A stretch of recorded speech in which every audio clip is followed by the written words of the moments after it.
नमस्कार, कशिश न्यूज में आपका स्वागत है। मैं हूं अनुराग। नगर निकाय चुनाव में कल अजब गजब रिजल्ट देखने को मिले, बहुत सारे बदलाव देखने को मिले। कई जगह तो पूरी सरकार बदल गई और कहीं ना कहीं इन नगर निकाय चुनाव में बीजेपी का दबदबा देखने को मिला। बीजेपी समर्थित कैंडिडेट जो है मेयर और डिप्टी मेयर भरपूर मात्रा में बने। छः छः जगहों पर जो नगर निगमों पर बीजेपी ने कब्जा जमा लिया, पटना भी उसमें शामिल रहा। ऐसे में मुजफ्फरपुर का एक नतीजा जिसने सबको चौंका दिया और अपना ध्यान अपनी ओर खींच लिया। दरअसल इस बार चुनाव तो ईवीएम से हुए थे, लेकिन ईवीएम के वोटों से फैसला नहीं हो सका, बल्कि पुरानी पर्ची वाले स्टाइल में ही फैसला हो पाया। जी हाँ, सुनकर आप चौंक रहे होंगे कि आखिर ईवीएम युग में पर्ची से, बैलेट से कैसे फैसला हो गया। तो जी हाँ, ऐसा ही कुछ हुआ। मुजफ्फरपुर का जो मुजफ्फरपुर के कल एक चुनाव जो मुजफ्फरपुर में चुनाव परिणाम आए नगर निकाय के, उसमें क्या कुछ हुआ उसकी को यहाँ बता रहे हैं। दरअसल मुजफ्फरपुर में ईवीएम में जो वोट डाले गए प्रत्याशियों को, मामला टाई हो गया। टाई तो आप सुनते होंगे मैचों में, क्रिकेट मैच में टाई का मामला आपको अक्सर दिख जाता होगा। हालांकि जो टाई मैच होते हैं बड़े ही इंटरेस्टिंग होते हैं, उसमें दिल की धड़कनें थम जाती हैं। तो कुछ उसी अंदाज में वहाँ भी लोगों के दिलों की धड़कनें थम गई, जिस तरह से मामला टाई हो गया।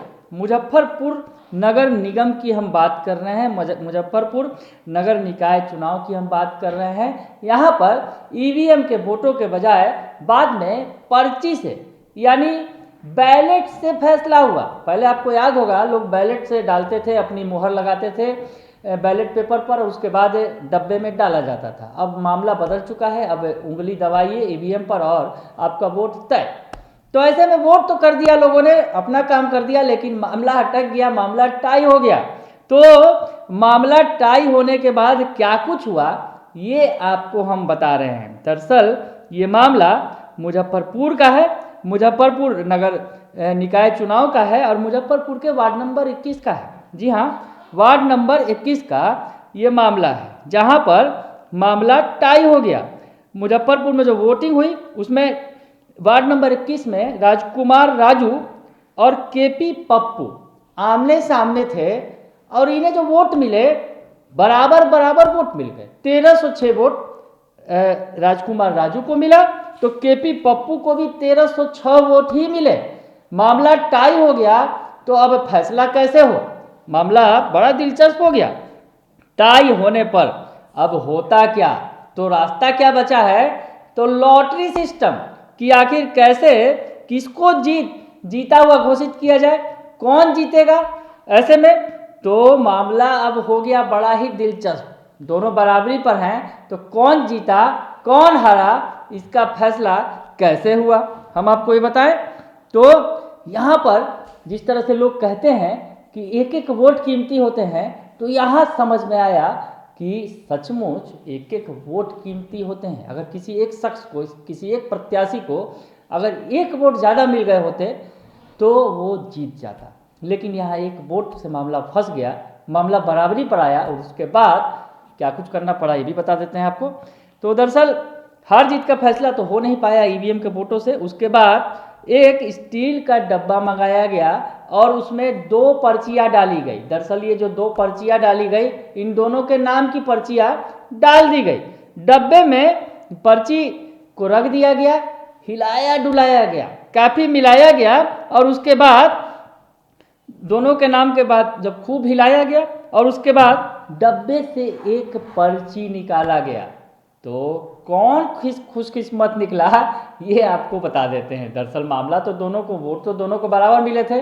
वैसे में दोनों के अंदर मन में ही लड्डू फूट रहे थे कि हम जीते हम जीते, लेकिन मामला जब पर्ची निकाला गया, क्योंकि ये नियमतः ये संभव है, जिस तरह से अगर मामला टाई होता है तो यहाँ पर पर्ची से फैसला किया जाता है। तो पर्ची निकाला गया तो राजकुमार राजू चुनाव हार गए और केपी पप्पू को जीत का सेहरा पहना दिया गया। हाँ जी हाँ, जो पर्ची निकाली गई उसमें केपी पप्पू का नाम निकला और केपी पप्पू को विजयी घोषित कर दिया गया। यानी मेहनत पर पानी फिर गया किसी एक के और किसी के दूसरे की मेहनत जो है वो रंग लाई। आपको बताएं केपी पप्पू ने जीत की हैट्रिक भी लगाई इसके साथ। इसके पहले वो 2 बार जीत चुके हैं। तो उनकी हैट्रिक हो गई। यहाँ उनका किस्मत, उस बंद डब्बे ने भी साथ दिया और यहाँ से भी केपी पप्पू का ही नाम बाहर निकल कर आया। विजयी उम्मीदवार जो है केपी पप्पू वार्ड नंबर 21 के निवर्तमान में भी पार्षद हैं और इस जीत के साथ उनकी हैट्रिक भी हो गई।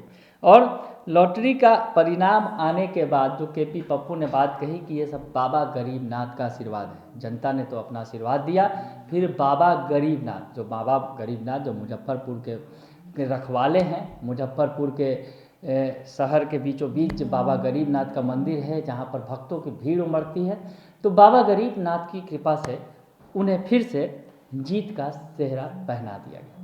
तो बड़ा ही दिलचस्प मामला था मुजफ्फरपुर का ये, जहाँ पर मामला टाई होने के बाद बंद डब्बे में पर्चियाँ डालकर फैसला हुआ और फैसला पुराने शख्स के ही हाथ आया जो पहले से ही निवर्तमान वार्ड पार्षद थे। वो फिर से एक बार वार्ड पार्षद चुन लिए गए।